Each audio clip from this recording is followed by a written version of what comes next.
Hi, എല്ലാവർക്കും നമസ്കാരം. ഞാൻ ഇന്നിവിടെ പരിചയപ്പെടുത്തുന്നത് തദ്ദേശ സ്വയംഭരണ സ്ഥാപനങ്ങളിലെ തെരഞ്ഞെടുപ്പിലെ വോട്ടർ പട്ടികയിൽ നമ്മുടെ പേര് ഉൾപ്പെട്ടിട്ടുണ്ടോ എന്ന് പരിശോധിക്കുകയാണ്.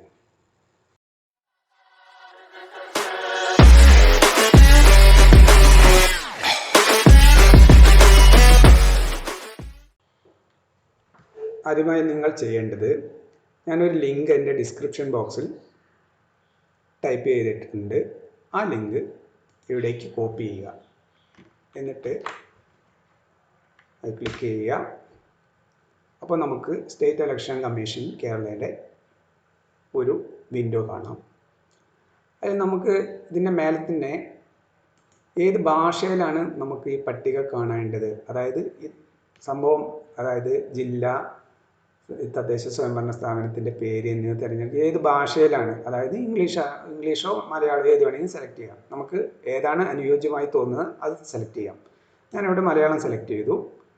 അതിനുശേഷം ജില്ല സെലക്ട് ചെയ്യുക. ഞാൻ ജില്ല സെലക്ട് ചെയ്യുന്നു.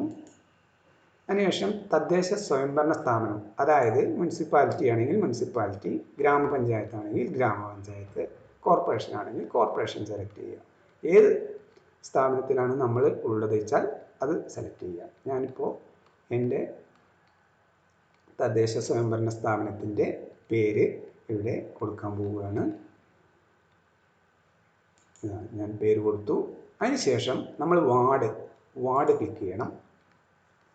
നമ്മുടെ വാർഡ് എത്രാം വാർഡ്, 1-ാം വാർഡാണെങ്കിൽ 1-ാം വാർഡ്, 20-ാം വാർഡാണെങ്കിൽ 20-ാം വാർഡ്. ഞാനത് എൻ്റെ വാർഡ് സെലക്ട് ചെയ്തു. അതിനുശേഷം നമുക്ക് പോളിംഗ് സ്റ്റേഷൻ എന്നുള്ളൊരു വിൻഡോ വരും. ആ വിൻഡോയിൽ ക്ലിക്ക് ചെയ്യുക. അത് ഞാൻ എൻ്റെ പോളിംഗ് സ്റ്റേഷൻ സെലക്ട് ചെയ്തു. അതിനുശേഷം ഈ വോട്ടർ പട്ടിക നമുക്ക് ഏത് ഭാഷയിലാണ് കാണേണ്ടതെന്നാണ് ചോദിക്കുന്നത്. അത് നമുക്ക് ഇംഗ്ലീഷ് വേണമെങ്കിൽ ഇംഗ്ലീഷ് കൊടുക്കാം, മലയാളം വേണമെങ്കിൽ മലയാളം. ഞാൻ മലയാളം സെലക്ട് ചെയ്തു. അതിനുശേഷം ഈ ക്യാപ്ച അടിച്ചു കൊടുക്കുക. ക്യാപ്ച അടിച്ച് സെർച്ച് ബട്ടണിൽ ക്ലിക്ക് ചെയ്യുക.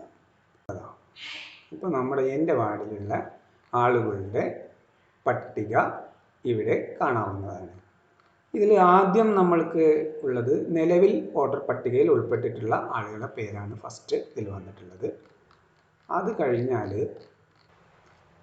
കൂട്ടിച്ചേർത്ത പട്ടികയാണ്. കൂട്ടിച്ചേർത്തത് അതായത് ഈ പട്ടിക വന്നതിന് ശേഷം പുതിയതായി ഉൾപ്പെടുത്തിയ ആളുകളുടെ പേരാണ് ഇതിലുള്ളത്. പുതിയതായ ഉൾപ്പെടുത്തിയ പേരിന് ശേഷം തിരുത്തലുകൾ, എൻ്റെ വാർഡിൽ തിരുത്തലുകൾ ആരും ചെയ്തിട്ടില്ല, അതുകൊണ്ട് ഇല്ല എന്നാണുള്ളത്. പിന്നെ ഒഴിവാക്കിയത്, അതായത് മരണപ്പെട്ടവർ, താമസം മാറിപ്പോയവർ എന്നിവരുടെ ലിസ്റ്റാണ് പിന്നെ ഉള്ളത്.